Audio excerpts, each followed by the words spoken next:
Welcome back, you guys, to episode 2. In this episode, we're going to be getting the footings poured and the slab ready to be poured as well. So let's hop into it. Alright, so the bad news is we lost all the footage of us actually pouring the footings. But we do have this footage showing you what the footings looked like before the block is laid on top of it. And you can see that, it's all one solid pour. We still have the wood blocking for the steps, so that's going to be removed here soon. And you may be wondering why there isn't rebar sticking out through these footings. How are they going to tie the block into these concrete footings? And we're actually going to have the block masons drill into the concrete and rebar some small pieces of epoxy and fill that block in then with concrete. So it will all be tied together. And so a little pro tip here, if you do have some wood or concrete forms, make sure you remove those when the concrete is still wet and not all the way dried. As if it dries in there, it is really hard to remove, as you can see me doing here. It was a struggle. Alright, in this shot you can see that we have all the block, mortar, sand, and everything we need to get the block masons going. Now here you can see all the block has been placed, and you may be wondering, where's the filming of that? And the block masons didn't want to be filmed. And you may also be wondering, why don't you and Mr. Doms do your own block? And we're not good at block. That's the thing, is that there are block masons out there that can do this job in just a few days like they did here. It would have taken us weeks to do. And it was pretty cost effective for them to come in and do it. But anyways, as you can see here, we've already filled in where the blocks were placed with some dirt. And we're going to continue to fill this in and get it pretty smooth. And we're going to bring in some 57 stone and really get it nice and level before we pour the concrete. So now that we got all the dirt smoothed out and compacted really well with the skid steer, we're going to go ahead and start bringing in the 57 stone. Now, we just called in a local rock quarry to bring in a few dump trucks worth. And we're just moving that with a skid steer. So we're going to fill this whole thing with 3 to 4 inches of 57.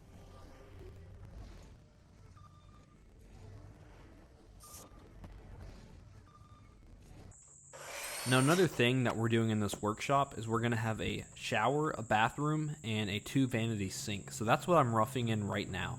And you can see the shower is on the left with that P-trap. The double vanity sink is on the right, and then the toilet will be on the far right. So we're going to go ahead and get all of this plumbed and roughed in before the slab is poured and before we put the rock on it. And all of this is going to go back to a septic tank at the back of the property. And right here, what we're doing is we're just taking a piece of PEX, and we're going to run that PEX through this little opening here, also where the drain line is going to run, so we can eventually have water in here as well to hook up. And we'll finish plumbing the rest of the PEX after the building is framed out, as we're going to be running PEX through the walls instead of under the concrete. And one other thing that we're doing right here is we're putting rock underneath the pipe. And we're just making sure that pipe has enough drop so, when you flush the toilet or when you're washing your hands in the sink, the water doesn't get stopped up. And we're just using a simple level just to check that. Now, I'm not really a plumber, so we're doing this to the best of our ability, and we did do a lot of reading and a lot of watching videos on YouTube before we did this. One other thing that I wanted to mention is the actual stone that we're using. When you go to put the stone in, you want to use 57 clean stone. This stone's not expensive, but in the long run, it's way worth it. This stone basically is $33 a ton. We've got about $2,000 worth of stone in this building, but it's in the long run, it's going to be way worth it. It'll pack really well. It'll give you the layer that you need between the soil and the concrete pad itself. So again, don't go cheap and use crush and run or what you hear as ABC. Please use or go ahead and use 57 clean stone, and you'll be glad you did in the long run. So once you have about 3 or 4 inches of stone, one of the things that I recommend doing is that you just rent a compactor. We rented this one from Home Depot, and I think it was just $100 or so for the day, and it made a world of a difference. It really compacts the stone really well and gets it nice and tight and level. So we'll definitely do that again. We did try compacting the dirt with this. Didn't really work well on dirt, but it works excellent on stone. Well, today we're going to lay down some Termidor. This is for chemical that you're going to put underneath the slab horizontally. We're going to go ahead and lay this down. We're going to put down, I think it's a gallon per 10 square feet. So we'll run it back and forth using 5-gallon buckets throughout this entire spot. After that, we're going to go ahead and lay down 6 mil plastic. And then come Monday, we're going to have a slab laid. This place is going to look great. Already looks pretty good. We also, if you look over here, we also came in with some crush and run. And that's going to allow us, if we need to pour a slab. That's really packed in. Take a look at this. Brought in a couple trucks. I mean, this is now like concrete. We've run over it several times with the skidder, which really it's a compact loader. So we ran the compact loader over it probably 4 times this morning. Got it really solid, so we're ready to go for Monday. Just finished putting down the Termidor for termites. Now we're getting ready to put down the plastic. We'll have a 4-foot overlap in the middle.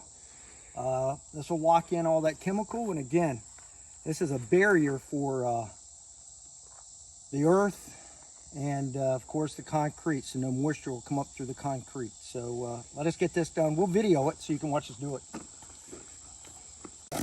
So a lot of people pour their slabs straight on dirt. Why'd you bring in all this rock?